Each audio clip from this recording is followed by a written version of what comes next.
नमस्कार मित्रांनो, जिल्हा परिषद प्राथमिक शाळा वळसपाडा येथे आज खेळू करू शिकू या विषयाअंतर्गत आम्ही मातीकाम कार्यशाळा घेत आहोत। आजच्या कार्यशाळेचा विषय आहे मातीपासून बैल तयार करणे।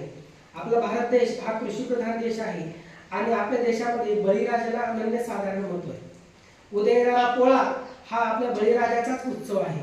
या सणाच्या निमित्ताने आमच्या शाळेतील विद्यार्थ्यांना आम्ही मातीपासून बैल कसे तयार करायचे याचं प्रात्यक्षिक करून दाखवणार आहोत। मदतीचा आपण एक गोल तयार करायचा आणि या गोलापासून आता हा दंडगोल तयार केलेले बरोबर। हे बैलाचं धड तयार झाले, धड म्हणजे शरीर। आता याच्यापासून आपल्याला 4 पाय तयार करायचे। बैलाला किती पाय असतात? 4। बघा मी पाय कसं तयार करतो। पाय तयार करते वेळेस आपण 4ही पाये हे एकाच आकाराचे झाले पाहिजेत, बरोबर आहे?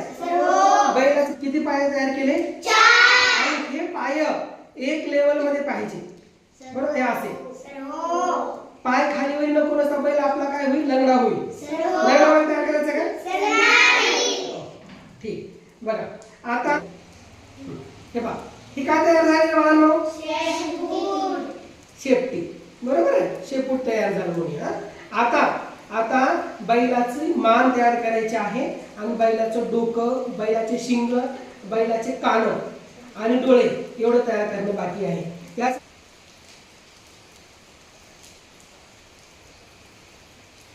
हे बघा मी काय तयार केले? हे शिंग। आता आपण बैलाचे कान तयार करू, बरोबर आहे? बैल कोणाकोणाच्या घरी येते?